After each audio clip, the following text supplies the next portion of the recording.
ขึ้นมวยไปแล้วกะชัวเลยมองไงchụp cho mà ổn ai biết thay nứng họ phải chạy kia nứng mà họ bị nè cùng dây sơn miếng này anh chẳng có anh chào nè vì mình đã chào mấy anh lên hay mơ cơ bố mấy bên đây đứng chào mấy nhà mà ấu này dụ phèm thứ năm mình đến 10 chồng phèm sao mày anh dụ xong chiên nè chồng anh đi mơ người sao tôi hãy mơ người ấy nhở trời ơi mưa vậy mà anh dụ xong chiên nè mình phèm sao mày hai lên xích cả ấu rồi dụ sam chiếng này hay ngó bơi mơ mục đôi con mẹ dụ phèm thứ năm nên ta cái phone tiếp bắt đi chào ấy nè hay xích kia mà thôi chào tiền mà họ bị nè cùng dây sơn miếng này anh chẳng có anh chào nè chào bé ôn anh trong phèm anh ra chạy hay plon nó cứ thắp plon pa nạp đá lên mà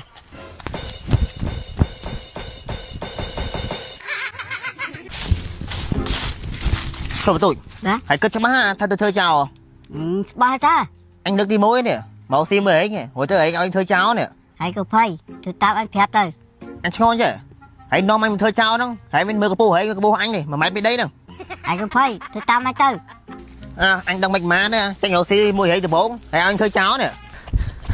bôi chụp sân ơi hot á thầy hot cho hai tục lỗ đây ấy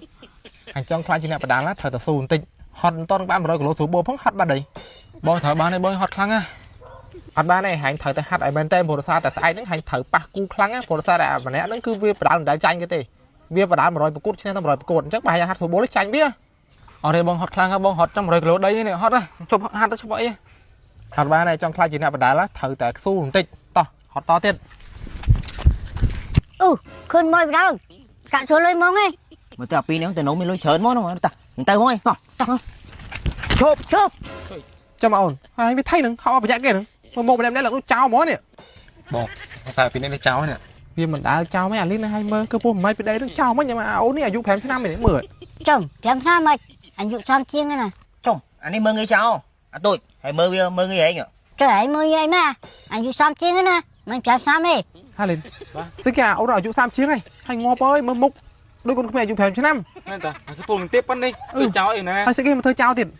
mà họ bị nè cùng dây sơn miếng này anh chẳng có anh chào nè anh ơi hai lên anh cứ bùng hạt thử và đào cô bị sẽ không gặp ai nhỉ men ta bong bây giờ trong đạn pin đã đi môn lang và đá mó liền vai bong ơi tôi biết viên nào ta rồi mới đi biết bong chứ gì nọc đá một chân chào tôi trả thưa pin nè phải thế cái chào men anh chào nữa này chào bé ôn anh trong phèm anh ra chạy hay plon nó cứ thắp plon pa nạp đá lên mà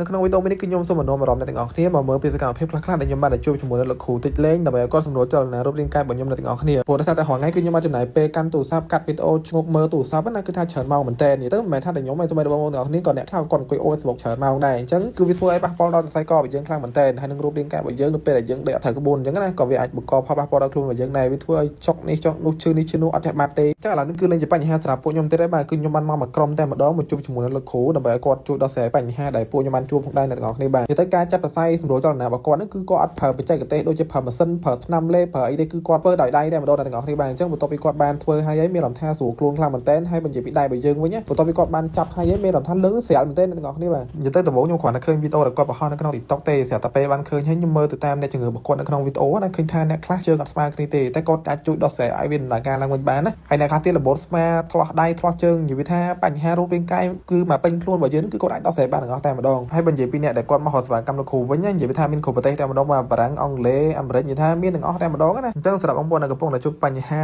ឆ្លោះដៃឆ្លោះជើងជាប់ស្មាជាប់សរសៃកអាចខលទៅអ្នកតំណងសួរគាត់ដើម្បីពិគ្រោះយោបល់មួយគាត់បានទាំងអស់គ្នាបន្ទាប់ពីអ្នកទាំងអស់គ្នាបានខលមួយគាត់ហ្នឹងគឺគាត់នឹងប្រាប់ពីចម្លើយហើយថាអ្នកទាំងអស់គ្នាបានឈឺខ្លះហើយមូលហេតុអីបានអ្នកទាំងអស់គ្នាឈឺអញ្ចឹងណាចុះបន្ទាប់ពីអ្នកទាំងអស់គ្នាបានដឹងពីជំងឺរបស់ខ្លួនថាកំពុងតែមានបញ្ហាអីខ្លះហើយត្រូវការគាត់សម្រួលចលនាសរសៃនៅក្នុងខ្លួនអាចទៅអ្នកតំណងណាត់គាត់មុនមកព្រោះថាតែគាត់មានភ្ញៀវច្រើនទាំងក្នុងនិងក្រៅប្រទេសដែលមកទទួលសេវាកម្មគាត់អញ្ចឹងណាអញ្ចឹងបើសិនជាអ្នកទាំងអស់គ្នាត្រូវការគាត់សម្រួលសរសៃនៅក្នុងខ្លួនរបស់យើងអាចធ្វើការទៅអ្នកតំណងណាត់គាត់មុនទៅយើងអាចមកកន្លែងគាត់បានអញ្ចឹងណាព្រោះថាតែខ្លាចមកខកជើងអញ្ចឹងទៅហើយអ្វីដែលពិសេសសម្រាប់អ្នកដែលគាត់កំពុងតែមានជំនាញនឹងស្រាប់ហើយគ្រាន់ថានៅមានកម្រិតអញ្ចឹងណាហើយចង់នឹងបន្ថែមទៀតអាចធ្វើការមហោគាត់បានព្រោះថាតែចាប់តាមពីខែក្រោយទៅគឺគាត់មានទទួលប្រហាត់ថែមទៀតអញ្ចឹងណាព្រោះថាតែគាត់ចង់ចែករំលែកពីអ្វីដែលគាត់បានដឹងទៅកាន់អ្នកក្រៅទៀតដើម្បីពួកគាត់មានចំណេះមួយនឹងសម្រាប់មើលប្រជាជនកម្ពុជារបស់យើងក្នុងប្រទេសរបស់យើងអញ្ចឹងណាអញ្ចឹងសម្រាប់អ្នកដែលគាត់កំពុងតែមានបញ្ហាអាចខំមកពិគ្រោះមួយគាត់បានអ្នកទាំងអស់គ្នាបាទតាមរយៈលេខទូរស័ព្ទដែលខ្ញុំបានបង្ហាញនៅលើអេក្រង់ហ្នឹងឬក៏អ្នកទាំងអស់គ្នាអាចទៅដល់ទីតាំងរបស់គាត់ក៏បានដែរដែលមានផ្ទះលេខ 30EO ស្ថិតនៅផ្លូវ 6A នៅក្នុងបរិយាពិភពថ្មីចំការដូរអ្នកទាំងអស់គ្នាបាទឬក៏អ្នកទាំងអស់គ្នាអាចធ្វើការចុច logo Google Map ដែលខ្ញុំបានដាក់នៅក្នុង comment ក៏បានដែរ